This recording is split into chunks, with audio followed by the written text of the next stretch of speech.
Hi, Family Search community. Welcome, welcome. We are so excited for today. It is Thursday, and you know what that means? That means that you are in for another weekly Family Search live with an expert from our team. Raymond, how are you doing today? I'm doing great. I'm excited to be here. Yes, we are too. It is part two, no pun intended, of tracing your Irish immigrants' ancestry, right, to places like New York City specifically. And this is part two. Part one happened last week, and I was talking to Raymond before we began, and I was like, I'm going to remind everybody that your presentation today is what, Raymond? It's part two of the Finding Your Ancestors in New York. And that even though it is, Irish into New York City, you can take the same concepts and you can apply them in many other big cities where immigrants came from or came Love in. it. And that means that you watching today, watching and listening to all of this excellent information that Raymond has to share with us, it's going to benefit you whether you have Irish heritage or whether you have German heritage. You just need to have an ancestor that immigrated to a big port or a big city way back when. And the insights that Raymond is going to share with you today are going to help us all. Raymond, I'm so excited. I know that looking into a couple of my ancestors' records, I always see how I think my grandfather was like a marine merchant and he arrived to, it wasn't necessarily like a US city. Well, actually, no, he arrived to, I think it was like Florida. But like these bigger cities and the records that they hold are so valuable, right? Oh, absolutely. Yes. Okay, so we're going to jump into things. But before we do, tell us where you're watching from. And also, last week we asked you to drop a shamrock in the comments if you do have Irish heritage. This week, I'm going to ask you to just drop in the flag of the country that your ancestor is from. Where are your ancestors from? Let us know. And be sure to also ask questions. We always wait until the end so that we can make sure that everyone's questions are answered, and Raymond will get to those. But be sure to ask your questions, comment about what it is that you're thinking and what comes to mind. And also let us know what your goals are. All of the feedback that you give us in the comment section helps inform how it is that we go about doing these presentations every week on Thursdays at 11 a.m. Raymond, take it away. Thank you again for being here. We're so thrilled and looking forward to what you have to share with us. All I know I right. have a lot to learn. Well, that's great. Well, welcome to part two of Tracing Your Irish Immigrants in New York City. And like what Heidi mentioned before, is that these can apply to any immigrants coming into big cities. And again, it doesn't matter if they stay just a short period of time or a long period of time. I told the experience in part one of my second great grandmother who was there just for a year and a half. And in that year and a half, they created records in New York City. So again, last time for part one, we learned about 6 different record types, and we're going to learn about some additional record types that you can use in finding your Irish immigrants. And then you're going to learn how to access those records. There's a handout, and on the handout, it gives step-by-step instructions with every website that I discussed today on how to find that online. And then the goal is after this presentation to choose one of these websites or one of these record sets that you want to search today for one of your immigrant ancestors. So again, many records are created for Irish immigrants and other immigrants in a lot of these big cities. And even if they didn't stay long, they may have been recorded in a record. And the reason why I'm passionate about this and it's so important is because so many people, they know their ancestor came from Ireland or from England or from Germany, but they don't have a specific location where in that country. And that is really the key to unlocking the records in Ireland and England and other places. You've got to know where they came from specifically so that you know that you're researching the right ancestor. So these type of records that I'm discussing today for immigrants, they help distinguish, or many of them can help distinguish a place of origin, like finding the exact parish or townland in Ireland. And then with that information, then you're ready to do more research in Ireland and actually see what records in Ireland exist, like church records and civil registration, land records, where you can actually pinpoint the exact location of where your Irish ancestor lived. And then the other thing that some of these record sets might do is name parents or other relatives. And again, it's taking any clues that we can get to making sure that we have the right, we're researching the right ancestor once we get over into Ireland.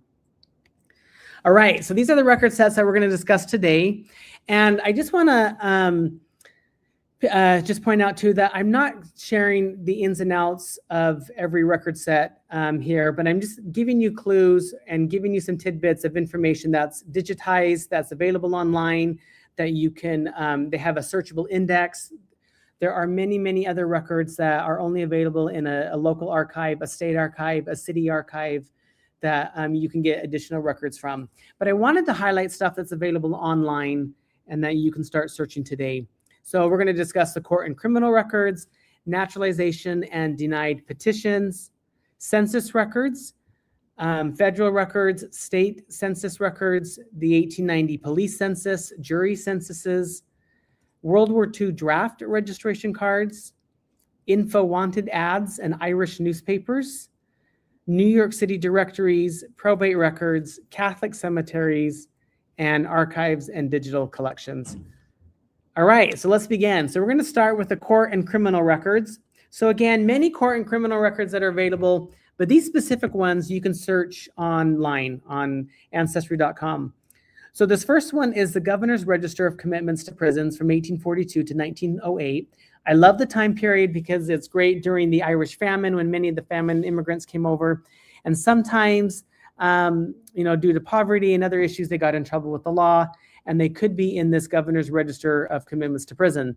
And it's kind of an index to multiple prisons, and I'll show you that in just a second. And then there's the New York Discharges of Convicts from 1882 to 1915. And so anytime when a prisoner was discharged from a prison, then that was recorded as well. And then the last one is the New York Sing Sing prison. It was one of the largest prisons there in New York. And they have records from 1865 to 1939. So Ancestry.com, for these type of records, they have a lot of searchable indexes. As you can see on the screen here, this is the U.S. Governor's Register of Commitments to Prisons. And over here, you can see where I've highlighted that it's not just an index to one prison, but to many. So here I see the Auburn prison, the Sing Sing prison, the Clinton State prison, and then down below it shows other various prisons. And so it's kind of an index for, if the record's been digitized, if it's been put online, then this is the place to go to get an index for that. All right, and then this is the New York Discharges of Convicts, also on Ancestry.com from 1882 to 1915. And I'm going to search this one and show you what it looks like. So we're going to put in an Alexander Cunningham, and this is the result that came up. And here we've got his sentence date, which was in 1882, and his discharge date. So the reason why he's in this record is because he's being discharged from prison. So he was there for almost 2 years. And the prison that he was sent to was the Sing Sing prison. Okay, and then over here to the left is the record of that discharge of convicts. So it's in the Sing Sing prison, which Ancestry also has an index to the Sing Sing prison registers. These records for Sing Sing prison are also on the New York State Archive site that I'll cover later on in the presentation. But the records are digitized, they're online, and they're awesome. So here I'm going to put an Alexander Cunningham that we got from the index to the discharges. And then here we've got the original record there that you can click on and you can view. He was 17 years old, and we've got his birth year about 1865. He's in the Sing Sing prison. So his sentence date and his admission date match that from the New York Discharges of Convicts. So this is the transcript of that record. So interesting, he was also known, his alias was Andrew Cormack. He was a printer. It described his physical characteristics and his description. It said that he was literate, he used tobacco, he was Catholic. It gave his home address, and it named his father Alexander. And so it gives his address, gave a family relationship, and a little bit more information about Andrew Cunningham. This is another one, James O'Hara, who was in the Sing Sing prison. He was 30 years old, and it gives his sentence date there and his admission date. So again, the transcript of James O'Hara, it said he was arrested by Detective Crossgrove, which I thought was great. He was a laborer. Again, it gave his physical descriptions and his characteristics. He was illiterate, so he couldn't read. He used tobacco. He was Catholic and named his wife Katie O'Hara. But again, a record set that puts him in a specific place and time and gives the address, names a relative. So a lot of different stuff that you can find in these indexes that are available on Ancestry.com to the governor's convict, or the indexes to those convicts who are in the New York prisons, the discharges, those who were discharged from the prison, and then specifically from the Sing Sing prison. Auburn prison is available online at the New York State Archives that, again, I'll show later on in this presentation. But it's always good to check the court and criminal records because a lot of times these immigrants got into trouble and would have been recorded in some of these records. All right, so now we're going to talk about the naturalization records. Naturalization records are some of my favorite record sets, and they go as far back as 1791 to 1980. So these are the original records that would include a declaration of intent, a petition for naturalization. These are all indexed, and these are also online. And it's interesting, so 1906, beginning from 1906 onward is when they're going to be more detailed. They're going to give a lot of information. However, the ones before 1906 may give an Irish place of origin. I was at the Family Search Library once helping this couple. They didn't know where in Ireland they came from, but we did find their naturalization record before 1906, and it named the specific county in Ireland where they were from, and that was the key that they needed to unlock the records there in Ireland. So sometimes as they were going to, they would put in their petition to be naturalized. Sometimes their petition was denied, and these are the denied naturalization records. These are not digitized, and they are available at the municipal archives in New York City, but they're great records because they named the county in Ireland where they came from. So they're still great to search, because if you can't find, or you found that your Irish ancestors started the process, but then you can't see that they finished it, it was likely that it was denied, and those denied petitions will name where they came from.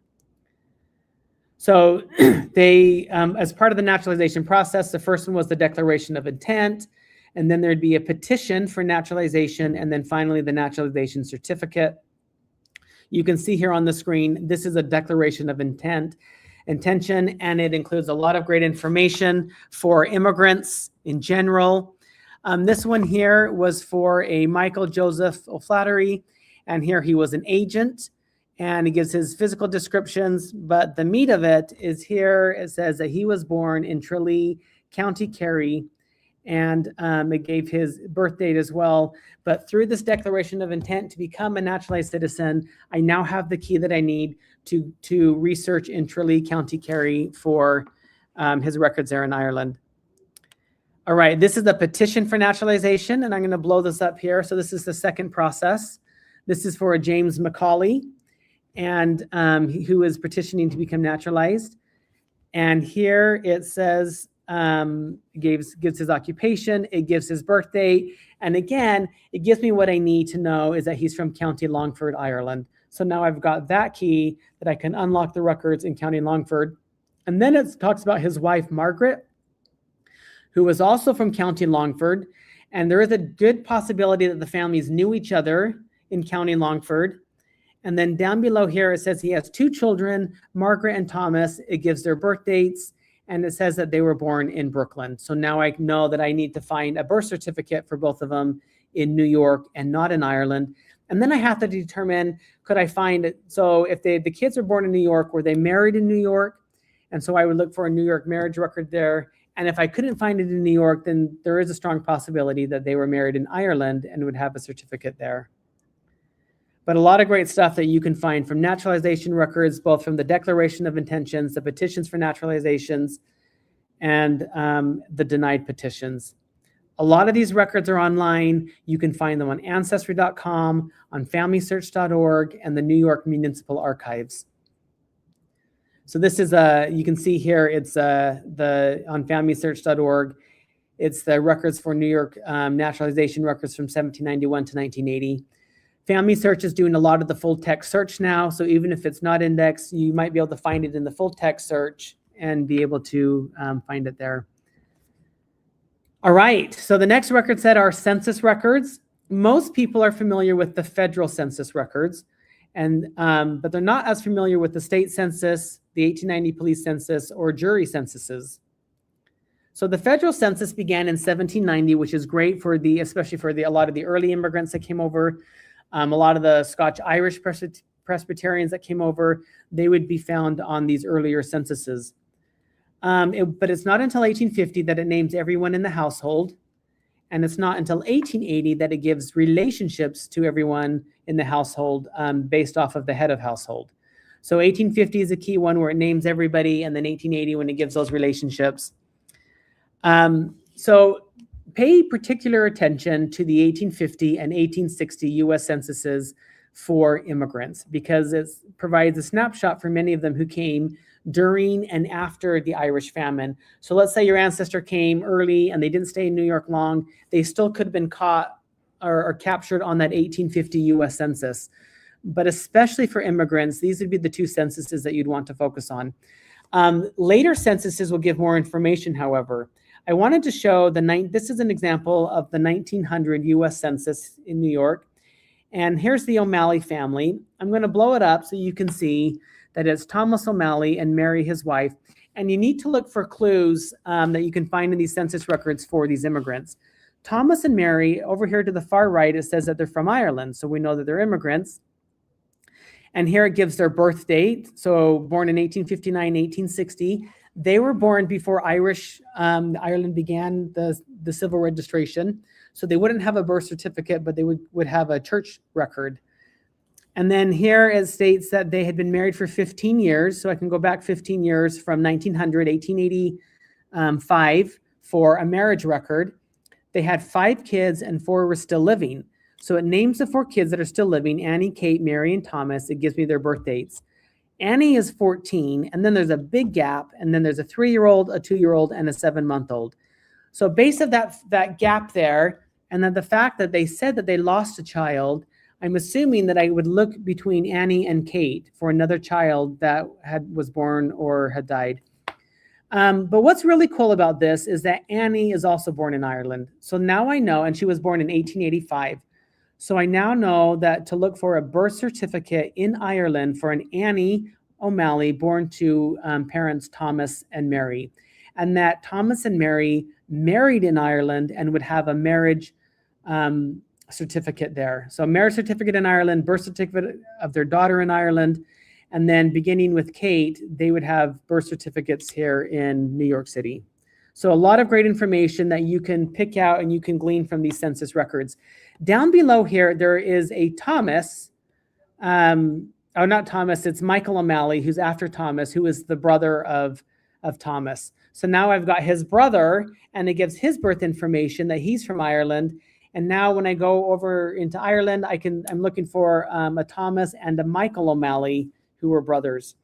And then in the last column, this gives me their immigration information. So I know that Thomas immigrated in 1886 and that his wife immigrated years later in 1895 with their oldest daughter, Annie. So he was in the country, likely earning a living and sending money back so that he could send the rest of the family to come over. And then you've got this NA, which tells me that he is a naturalized citizen and that there would be a naturalization record that I would search. It would be, this is the 1900 census, so that immigration record is going to be before 1906. 1906, after that year, is when the naturalization records are more in depth and give more information. But still, I would want to find Thomas's naturalization record to see if it gave a specific location in Ireland where he came from.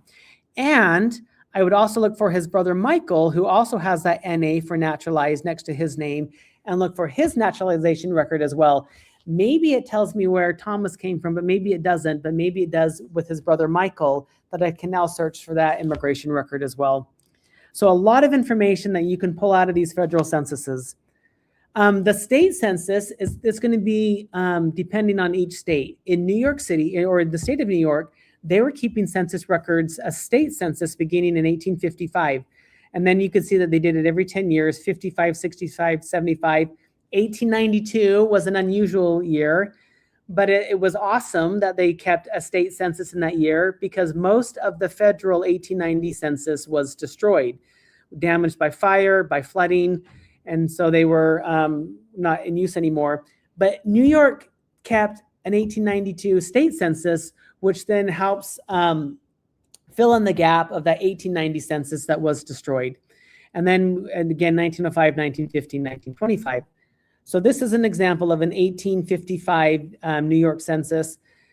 And again, for immigrants coming into New York City, you've got the 1850 and the 1860 US censuses, and now the 1855 and 1865 state censuses that are great for picking up immigrants that came to New York.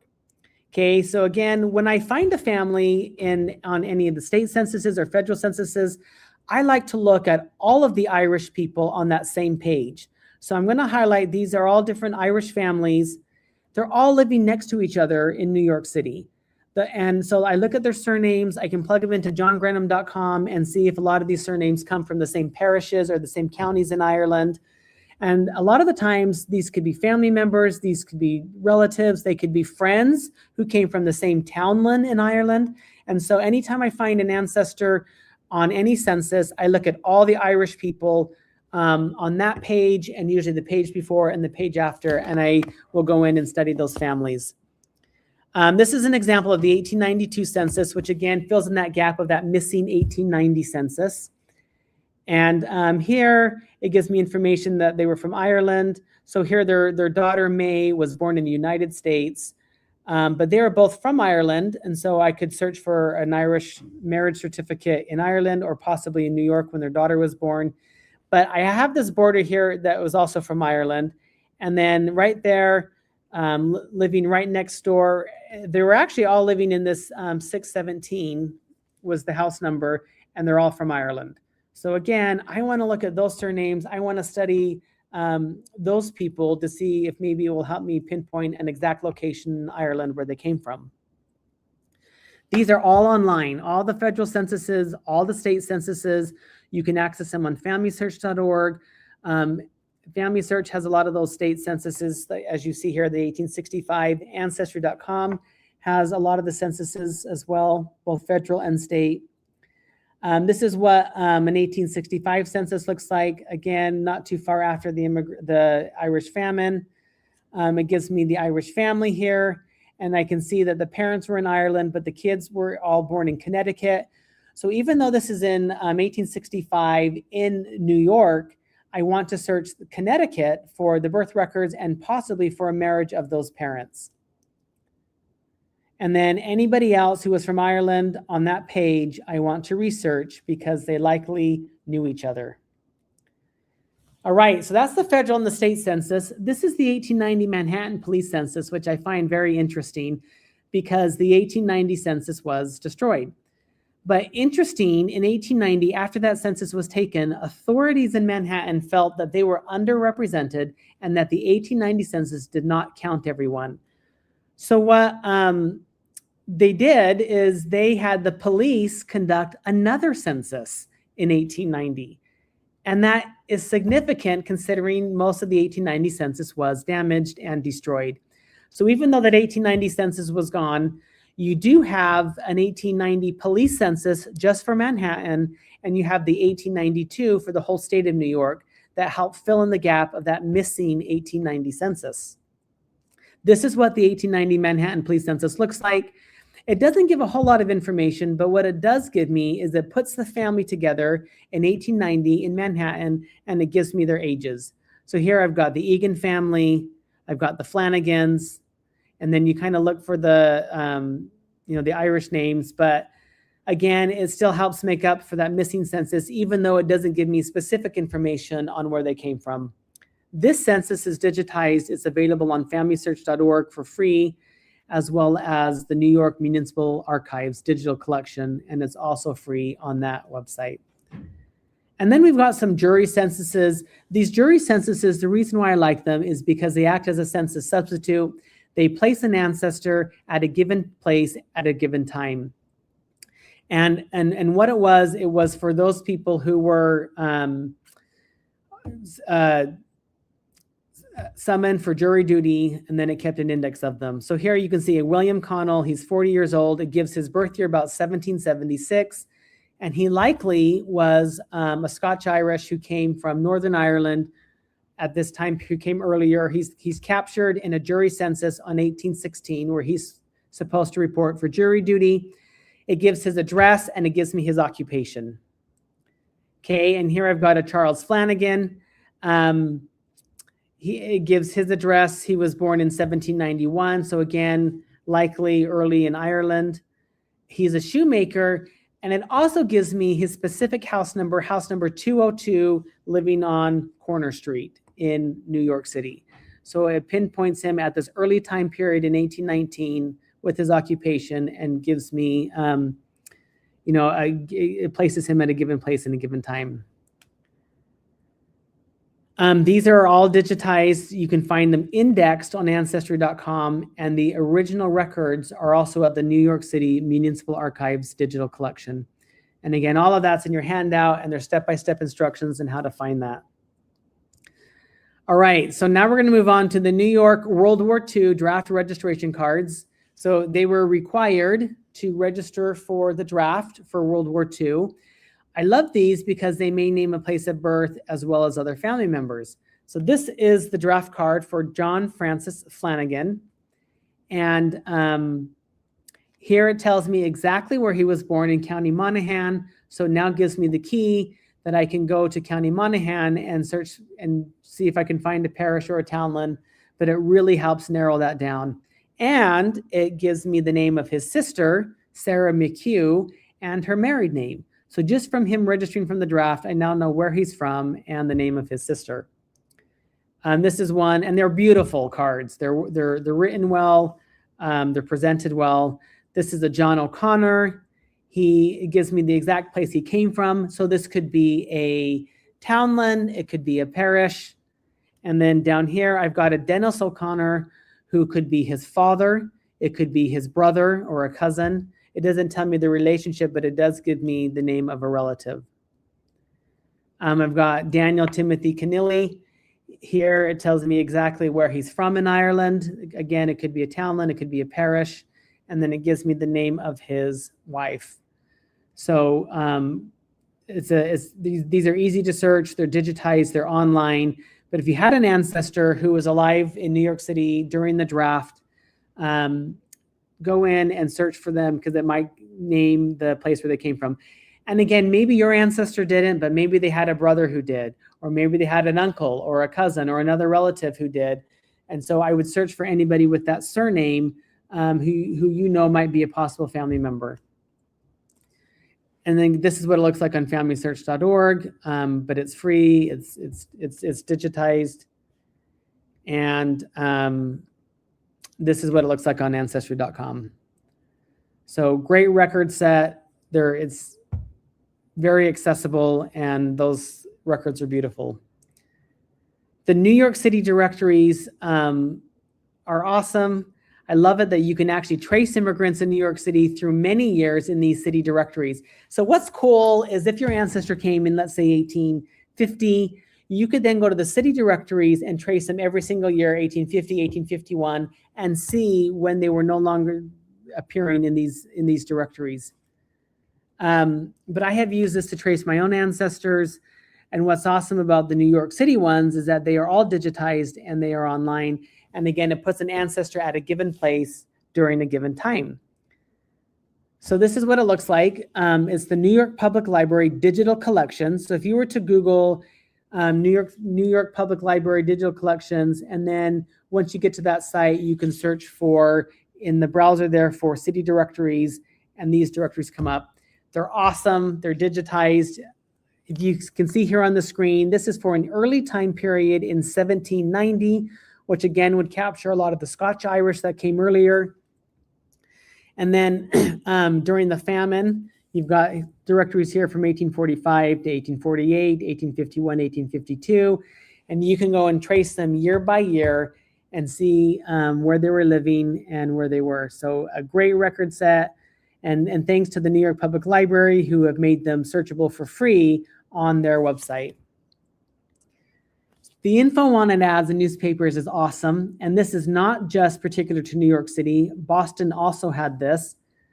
But what's really cool is that, so this particular picture here, this is a picture of Newspaper Row in New York City, and it was this street where they had all the major newspapers that were printed there, and there were a lot of Irish newspapers or newspapers in New York City serving Irish immigrants. But the info wanted ads were advertisements that family members or friends or relatives, as they're coming over into New York City, a lot of times they wanted to know what happened to relatives who came before them.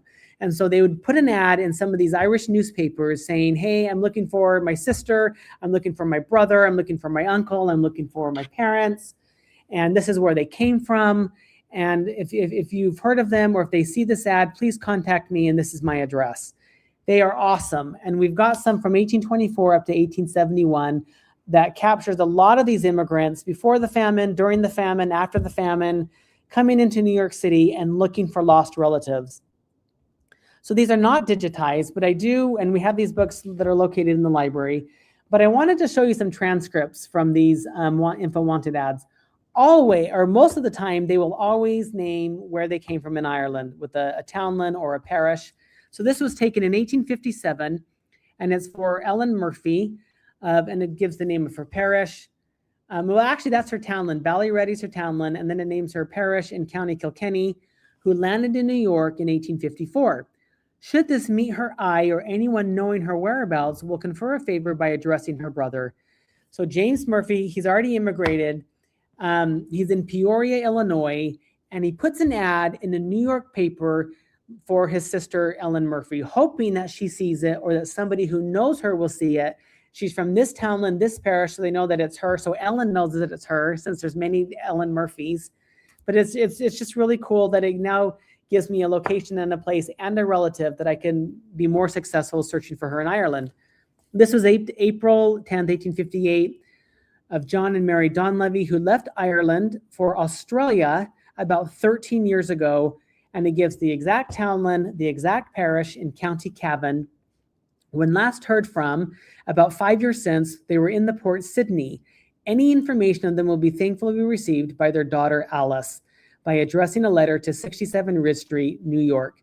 And this was published in the Sydney's Freeman Journal. And so again, she's looking for her parents, that they were from County Cavan. And last she heard, they went to Australia, and she's looking for information about them. This was in the time period. There's no cell phones, there's no smartphones, there's no, Facebook or anywhere that you can track them. And so they relied heavily upon these newspapers for information. This is in 1863 during the Civil War. And this one I thought was interesting because it's a woman by the name of Joanna Kennedy, and she's looking for her 5 siblings, John, Patrick, James, Catherine, and Margaret. And she says in the ad that last time that she heard, they were in the state of Virginia, and any information of them will be gladly received by their sister, who arrived in New York in last September, and it gives the exact location in County Clare where she came from. She is now living in Westchester County, New York. And again, if anybody has heard about her siblings, then she's asking them to address her there. And then the last one, this is of Edward Morley. I wanted to show that it wasn't just the Irish, but he was a native of County Mayo, and he immigrated to this country from Leeds, Yorkshire, England, which I thought was awesome that it gives his immigration date, living in England, and it gives the exact townland in Ireland. When last heard from, he was in Buffalo, New York on the 31st of May last. He stopped for a time in Cincinnati. He's about 21 years of age, and information on him would be thankfully received by his cousin, William Morley, a carpenter who's living in Hackensack, Bergen County, New Jersey. Cincinnati papers, please copy, which I thought was cool as well. So then I could search the Cincinnati papers as well. But this is a cousin, so it's not even a sibling or a parent. It's a cousin coming over looking to know what happened to Edward Morley, and if anybody has heard, please let him know. So a lot of these have been transcribed. They are found in book form at the Family Search Library, at the New York Public Library, and at the Library of Congress. But also they're in these Irish newspapers that I'm going to discuss as well. So again, many different newspapers that were created in New York that particularly cater to the Irish immigrant. There would be others that would cater to the German immigrant or the French immigrant. But the ones for the Irish one, this is The Truth Teller, and it was published from 1825 to 1855. So pre-famine, during the famine, post-famine. It was the first Catholic newspaper published in New York City, and it served Irish and Italian immigrants coming into the city. Okay, another one was the Irish American newspaper, and that was in publication after the famine from 1849 to 1915. So to the turn of the century, it was a major weekly newspaper covering local politics and Irish affairs. There was the Freeman's Journal and Catholic Register that was published from 1840 to 1918. And it was a significant voice for Irish Catholics in New York City. Back then, the newspaper was everything. This is before we had the news from television, internet. And so you can find a lot of information, even information about, I found information about my own ancestors that were attending birthday parties, and it was kind of the social news of the day was also found in the newspaper. You can find a lot of great information from these newspapers. I'm not even going to try to pronounce this one, but it was a Gaelic newspaper published in 1881, and it was the world's first Irish language newspaper promoting Gaelic culture, and it was published monthly. There was the Irish Republic that eventually it moved to New York City, and it was involved in political debates. So a lot of various Irish newspapers that you can search for your ancestor to see what you might find. And then there was also the Shamrock that was published in the early 1800s, and it was considered the first Irish American paper focusing on Irish news, politics, and Catholic causes. So some of these newspapers are online. Some of them I could not find online, but you can search on FamilySearch.org, the Library of Congress, the New York Public Library. There is a really cool site called the New York State Historic Newspapers.org, and you can also just Google or do an internet search for the Irish Truth Teller or the Irish Shamrock published in New York City. This is the New York State Historic Newspaper site. You can click on any county, so I could go down to the New York City area and see which newspapers have been digitized. There's also just doing the google-newspapers.com, and they have also digitized a lot of different newspapers throughout the country. All right, probate records. So probate records, I would always search for a will in the United States. It was a lot more common than it was like in Ireland or England or Scotland. In America, it was more common to leave a will. They have been digitized. A lot of them have been indexed. They have been full text search. So really there is no excuse not to search for a will in New York for your immigrant ancestor. So down here, this is the last will and testament of the Reverend John Keegan.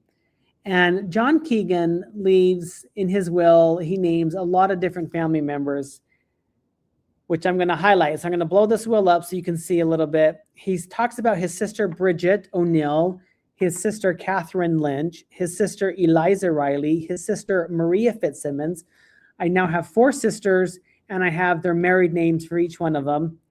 My niece Louise O'Neill, my niece Catherine O'Neill, my niece Eliza Connolly, my grandnephew Arthur Connolly, my grandniece Maria Connolly, my niece Mary Ruddens. I've now got a lot of the nieces and nephews that I can plug into those families. My nephew John Lynch. And then throughout the will, he goes in and then he says, I will devise and bequeath the residue of my estate to my brother, Patrick Keegan, and it names the specific location in County Cavan where the family came from. So from the will, I have the names of his 4 sisters, of many nieces and nephews, and I now know where the family came from in County Cavan, Ireland.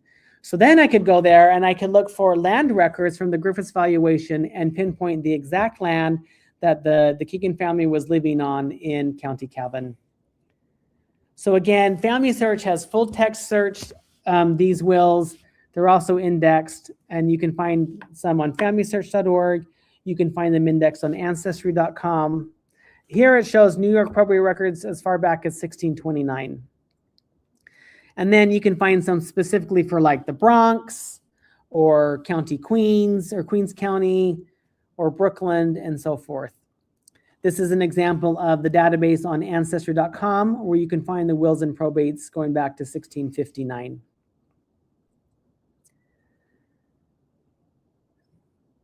And then here, this is an example of an index on Ancestry. This is the will for Sarah O'Hara, who died in 1888.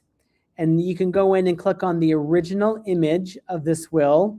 In the will, it names her husband and her 6 children.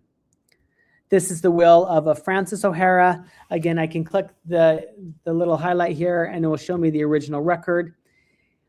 His probate place was in Kings and he died in 1890. It names his wife, his sister, and his 2 brothers. So again, it gives me more family information that I'll be more successful researching him in Ireland. All right, New York City Catholic cemeteries. Catholic cemeteries are awesome. And this is one record set as well that you need to search in any city for Catholic cemeteries. And so what I do, I like to find, I'll Google the oldest Catholic cemetery in Boston or the oldest Catholic cemetery in Philadelphia. And then I like to go visit those cemeteries. And I found that it's the same like in New York City. The tombstones in Catholic cemeteries are awesome for a lot of these Irish immigrants who came in because they give the specific location where they come from in Ireland. So interestingly, in 1840s, so before the famine, they stopped burying people in Manhattan. The city was growing rapidly, and they knew that they needed to relocate the cemeteries. And so some of them were actually dug up and they were relocated. And they would have been relocated to Queens County or into Brooklyn. And then, so really, if your ancestor immigrated to New York after the 1840s, like during the famine, then where you would look for their burial would be in places like Queens or Brooklyn. Before 1840, you still might be able to find them in some cemeteries, but again, they did actually dig up some of those cemeteries and relocate them into Queens and into Brooklyn. In New York City, they are home to the largest Catholic cemetery in America. It's the Calvary Catholic Cemetery. It's a beautiful cemetery.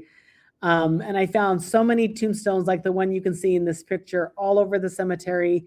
And again, I always research where is the oldest part of it, because that's the one where I like to go and find a lot of the Irish immigrants. So in the Calvary Catholic Cemetery, the oldest one is the First Calvary. And this cemetery is located in Queens. New York has other Catholic cemeteries like Our Lady Mount Carmel, the Holy Trinity Catholic Cemetery in Brooklyn, and then the Trinity and St. Paul's Churchyard cemeteries. I have been to these cemeteries and they are all the same as far as they give great information on the tombstones. Here you can see in memory of John Coughlin, and he gives the name of his parish in County Galway. And then it gives a lot of other information on this tombstone about other family members. This one's a little bit hard to read, but it's the wife of John Lawyer, and it tells me that she is specifically from County Kildare. So a lot of times, if you're like, oh, I don't know where they came from in Ireland, you always visit the Catholic cemeteries in the city, specifically the oldest Catholic cemeteries, when they were going in and naming the specific locations where they came from. Here it is. This is the Baldwin family, and it says that they were from Lismore in County Waterford, and his wife was also from County Waterford, but from a different parish. So two different parishes, but in County Waterford. There is a possibility that these families knew each other, but now I've got a specific location, both for the husband and the wife, based off of the tombstone. So even if there was a record set that never said where they came from, on the tombstone, I now know where they came from. But these just beautiful inscriptions on these headstones for many of these immigrants. This is the Burke family, a native of Finea in County Westmeath, native of Virginia, County Cavan, Ireland. So it's naming family members and it's telling me specifically where they are from. I was in Washington, D.C., or outside Washington, D.C., in a Catholic cemetery this past summer. And there's the cemetery there looked very similar to this one. And as I was scrolling through and I was taking a lot of these pictures of these tombstones, naming where they came from, I had the impression that the Irish, they were proud of where they came from. They were proud of their heritage. They were proud of their homeland and of their townland and the county where they came from. And they wanted to be remembered. They wanted to know that that's where they came from. And I love that it is pictured in a lot of these cemeteries across America for these early immigrants as they came over. You can find a lot of these have been transcribed or they've been digitized on Billion Graves, on Find a Grave, on FamilySearch.org. So the Catholic Cemetery, the largest one in America, Find a Grave has done a lot of those where they've digitized the tombstones. This is an example from that cemetery. This is a Thomas Cunningham. And there's a snapshot of that picture on Find a Grave that tells me that he's a native of County Kilkenny. And not only just the county, but also the possible townland or the parish where he came from. So search on Find a Grave. So first off, you want to find what's the oldest Catholic cemetery in the city where your ancestors came from.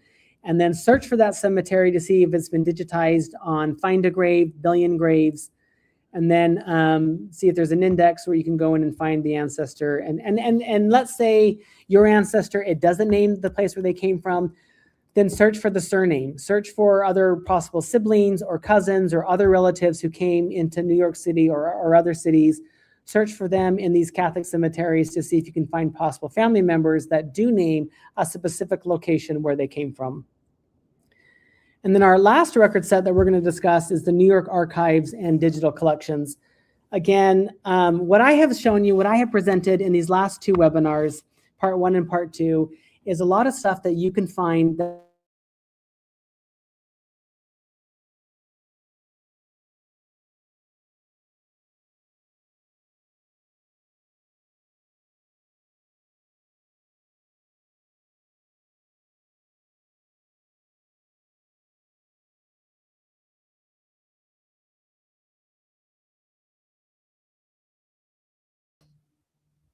Hi, everyone. It looks like I think Raymond is having some difficulty with the technology, but that's okay. In the meantime, I would absolutely love to talk about the comments that we're seeing. I hope that he can join us again. So just taking a look. Thank you, everyone, for commenting. Okay. So let's see. We have a lot of people that are just thanking Raymond for today's live stream, saying this is really nice, gives you a lot of options on where to search for records. And then we have a couple of other people talking about their unique situations. And again, as Raymond was explaining just a couple of moments ago, a lot of what he's sharing in shared in today's presentation is definitely applicable to other groups and other cultures.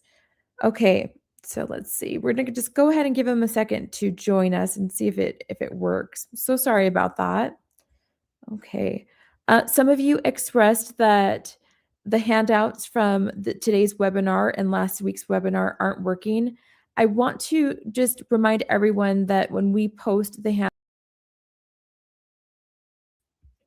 one of the things that's really important is for you to navigate to the Roots Tech page. Let me see if I can just show you really quickly, because I know that some of you have had some difficulty, and we'll see if Raymond can join us again. Let me just see if I can share my screen. Okay. So what I want to do is I want to share my window. Okay, here we go. One moment. Okay, so when you click on the handout, it'll take you to our Roots Tech page. And by the way, this Roots Tech page is phenomenal. Let me make sure that you're seeing this, everybody. Oh, sorry. Okay, here we go. Let me know if you can see that. Okay, perfect. One of the things that I love the most about all that I do at Family Search is just the knowledge and the level of access that Family Search gives to everyone for free on this rootstech.org website. So when we do drop in comments and say, "Hey, here's a handout with an outline of all of the information that Raymond and others share every week," just note that it's here. When you click on that link that's in the comments, you will want to go here to the bottom where it says download, and then you click there, and that's where the handout will be. And I love these handouts. They're so phenomenal because it goes through, and our presenters, they take so much time, and they just love doing this. And so there's a lot of value here. If you want to contact Raymond, you can email him here. And all that he's outlined and that our presenters outline every week are in these handouts, which again, if you're like me, where you're just trying to absorb all of this wonderful and just valuable information, it's I don't think I can ever take notes fast enough. And so having these handouts are just wonderful. Okay. So again, go to that rootstech.org link, but make sure that you're scrolling to the bottom and that you're clicking download. Okay, so I'm going to just remove this. And it looks like our presenter had to wrap up a little bit early because unfortunately the technology got a little bit wonky. And we just love technology as advanced as it is. Sometimes it just doesn't work out. So what we'll do is for those of you that have questions, and I've started many of them, for example, in the mid 1700s, would they most likely come to Canada or Philly in the US? And where do I look for records in New York? Let's see. Lots of questions. We have an ancestor who died at sea, and I was wondering if there would be a record of it. All of these questions, I'll be sure to connect with Raymond and make sure that he answers them. So feel free to leave your questions if you still have any comments or questions, and we will make sure to reply. Oh, it looks like just in the nick of time. So I just Yeah, missed something went really weird with your technology. You were just so on fire, and all of a sudden it kicked you out. It kicked me out. We have hundreds of people joining us, and I was just some of them were wondering where is or like how do I look at the handout, and so I was just showing them where to find that. Did I drop off at the very end of the presentation? You dropped off at the part where you were talking about the last round of records that you wanted to go over. Oh, okay. So it was just a recap there. So we have hundreds of people still hanging on because you left us with all of the suspense. Okay. Thank you.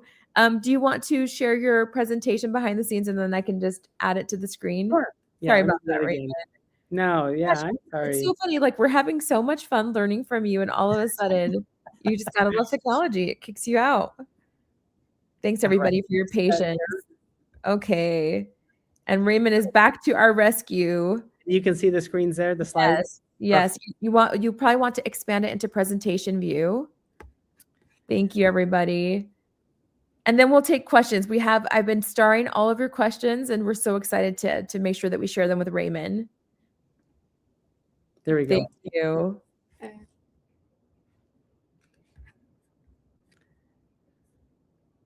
And the last question when I cut out was just the goal is to search one of those sites today. Pick a site and see what you can find. So anyway. Perfect. Thank you so much. Thank you.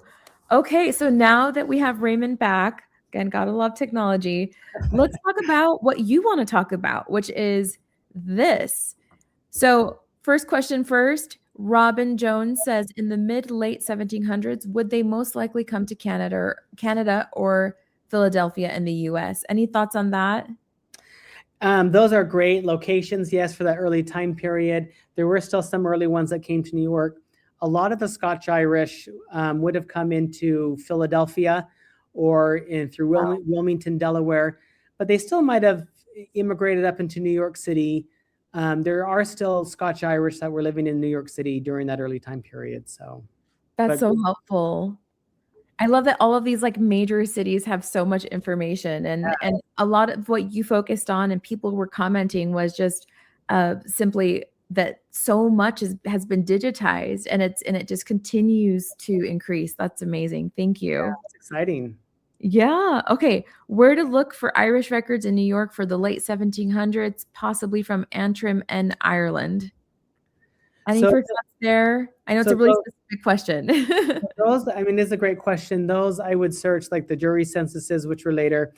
If they lived, I would still search the New York City death certificates, marriage certificates. Some of those that came at that early time period might have lived to have a death certificate recorded about them. The New York archives as well, like the municipal archives, the state archives, they may have records also for some of those early immigrants that came in. I know that's a harder time period than the famine immigrants. But again, as they lived, they could have been recorded on some of those early census records. Definitely they would be on like the 1800 census, 1810 census, and you could still pinpoint them as the head of the household in a census, even though it doesn't name, give specifics about their family. But for a lot of the early 1700s, I would look in the local archives themselves to see what you can find on them. Thank you so much, Raymond. We have one more specific question. And again, I don't know that we can resolve everything, but I'm just going to share it because it might be relevant to other people's situations. So we have Art LeBeau. It says Minnesota, County Clark, Ireland, trying to find records related to ancestors in that area. All we know right now are two names. Any just first thoughts or recommendations on where to start? It would be the time period. So you want to know what type of time period it was, because that's going to depend on that. Will focus your direction based on the time period. But also, if they were Catholic, that will also determine it, because you want the Catholic Church kept a lot of awesome records for people coming into the states. So I would look at the Catholic Charities. I would look at the Catholic Church records. I would look at the Catholic cemeteries. Wow. And again, for Minnesota, I would look at the Minneapolis State Archives. They've got great stuff for other areas, like for the Swedish immigrants that came in. And I would think, I have not done research in Minnesota or Minneapolis, but I would assume that they would have similar type of records for Irish and the Irish culture and the Irish immigrants who came into that city. I love that. Thank you so much. You're so knowledgeable, Raymond, of all of these different groups of immigrants. It's so helpful. Yeah. Okay. Cameron is asking, we have an ancestor who died at sea en route to New York, and I was wondering if there would be a record of it. He died and was buried at sea in 1832. I'm curious about this question because I also have an ancestor that died at sea. Any thoughts about just people that were making their way to the United States and where those types of records would be? So I think that they might have still been recorded on an outgoing passenger list that might have recorded that they had died at sea. There's this really cool, I'm gonna, if it's possible, can I show one website? Absolutely. Am I still, Yes. you see my screen? Yes, you'll have to click on share your screen. So as long as you have it on your screen, you're good. Yep. I just want to briefly show this site, because that's a great question. Let me click on entire screen. There you go. All right, and you can see this. Yes, thank you. So you can almost go to any immigration page on the wiki. So I'm just going to go to United States. And Raymond, for people that are like me, that aren't like us, that we're just always day to day in this, what is the Family Search Wiki? What is that? Family Search Wiki, it's many people are familiar with Wikipedia. It's an entire Wikipedia page for genealogy, for family history, that you can type in any country in the world and get information about how to find records, or information about records, or links to records. Everything that I talked about today, you can just type in tracing Irish immigrants in New York City, and it will take you to a page specifically for, well, everything that I've talked about is on that page. But also I can just go back here, and if I just type in United States, and you can type, do the same thing for England or for Ireland, If I go to this, genealogy is always the homepage for every country. So Ireland genealogy, United States genealogy. Mm-hmm. And over here is immigration and immigration. And so for the question about dying on sea, there are many different passenger lists. And we always talk about the big 5 passenger ports in the United States. There were many ports that an ancestor could have come in. But on here, on any of these immigration pages on the wiki, there is this world passenger list map. And as you click on the world passenger list map, it will show many different ports, both of departure and arrival. You can see here along the coast. Wow. That there were many. This is Wilmington, Delaware. And it gives links to different record sets that were there. You know, people who came into Charleston. So you could go in here and check other different ports here of arrival all along the coast. I was surprised at how many, along Florida, along the Gulf here, that there were many early passenger lists of people coming over to America. And then over here, there's a lot of different places here that record people coming in there. So for instance, I know in England, they do have this outward passenger list. It is from 1890, but it does record those leaving the country. So even if though they died or were buried at sea, they would be recorded on the passenger list leaving that country. For the earlier ones, a lot of passenger records don't begin until 1820. But another great site that you could go to is the immigrantships.net. And this one they've got passenger lists from all over. You have to search each volume separately, but there's 27 volumes. You click on each of the volumes. You can search by time period. You can search by location. So here's by date, here's by port, and you might be able to find them on a captain's list coming over. 1600s, 1700s, they'd be captain's lists that you might be able to find them on. But there's a lot of stuff out there for immigrant ships coming over. But there is also a lot that doesn't exist as well that you might not be able to find it. So that's fantastic. Raymond, I love that you pointed us to the Family Search Wiki. We've had so many presenters share information about how it's probably one of the most underutilized resources that is out there. And it's so intuitive, guys. If you're like me, where you're like, I need Google Maps to just get to the corner of the block that I live on, you can use that Family Search Wiki to intuitively guide you to what Raymond was describing, to a specific region of the world, to specific resources. Raymond, I had never seen anything like that, where there's this map of ports, and if you know where your ancestor arrived to or departed from, that is just a gold mine. Yeah, and those ports lead you to the actual records. That is so cool. In my case, I know that I found out just the location of where my German ancestors were from, and kind of like the path that they took, and not even in a passenger or a port record. It was, how did that person die in a vital record, right? So yeah. Interesting. And everyone here has just said, I want to just bring this up. This is really nice. This is Carla saying, this is really nice. Gives you a lot of options on where to search for records. So now that you've shared this amazing information with us, Raymond, what is the number one, or maybe the top 2 takeaways that you would like to leave us with? You've shared so much. We want to make sure that we keep something on our mind. So one is everything is that I've discussed today you can find on the Family Search Wiki. And you go to the wiki site and just type in trace or immigrant and Irish immigrants to New York City, or in New York City. Will give you everything that I talked about will be on, or most everything I talked about will be on that page. And then the pattern for a lot of these records was on Family Search, Ancestry.com, the New York Municipal Archives. So even though I discussed a lot of different record sites, I was going to the same websites over and over and over again. So just even knowing those 3 websites, you'll find a lot of stuff. That's beautiful. Now I feel less overwhelmed. Raymond, thank you so much for your time today. And thank you, Family Search community members, for just being here, for being so passionate about family history and not giving up on wherever you're at in your journey and just moving forward. We're here to help you. Guys, we are so close to Roots Tech by Family Search. I think we're less than 40 days away. And that is, for those of you that are tuning in, you're like, what is that? What is Roots Tech by Family Search? go to rootstech.org. It is the world's largest family history event. And if you're like, I know about it, well, invite your friends, invite your loved ones. It's a free event online, and if you're close to Salt Lake City, Utah, you can attend in person. We'd love to connect with you.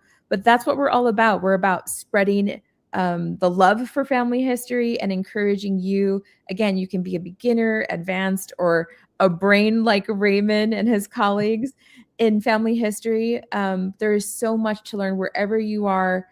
Family Search is here to help. So sign up for Roots Tech. And if you're like, what do I do in my free time? Go to rootstech.org. Roots Tech has hundreds of different family history classes for all types of topics and with different experts outside of family search, like ancestry, you name it.